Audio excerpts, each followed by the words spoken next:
izniyle. Şelaleler, mənzərələr Allahın izniyle. Şelaleler, mənzərələr Allahın izniyle.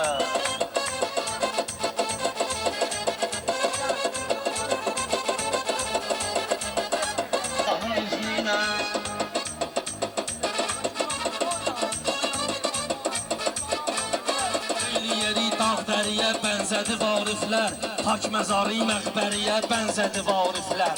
Bu dünyanı pəncəriyə bənzədi variflər, bağlanacaq pəncərələr Allahın izniyle. Yarandı dağlar, dərələr Allahın izniyle.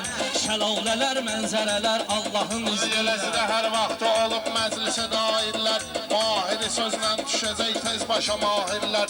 Kərbəlayı tutdu əruz söylədi şairlər. Laldiyanı və heyvərələr Allahın izniyle.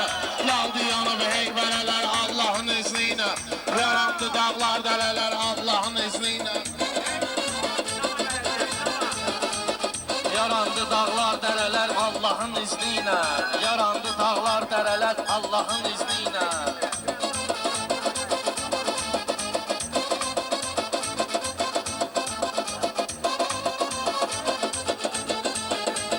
Cəhd elə ki, həmməşə əhdündə vəfa eylə. Bir canın varan onu Allaha fəda eylə. Seyid balası bunlar üçün arada dua eylə. Mallar hünər göstərələr Allahın izniyle. Mallar hünər göstərələr Allahın izniyle. Yarandı dağlar, dərələr Allah.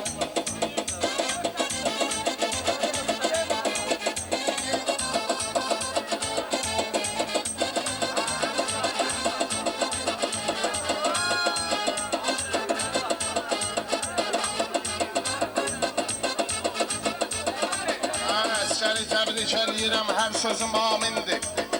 Allahın özü həmişə zamindir. Xeyrişə Allahın özü həmişə zamindir.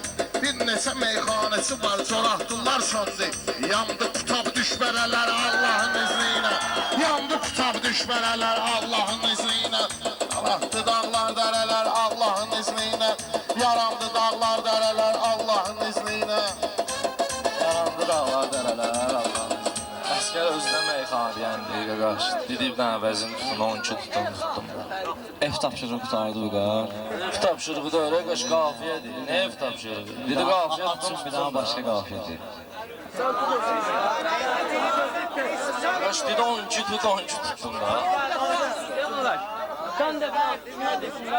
Tut qaqaş, tut diyey də. Bunlar ev tapşırığı. Yolda yaşa tutun, mən tuttum.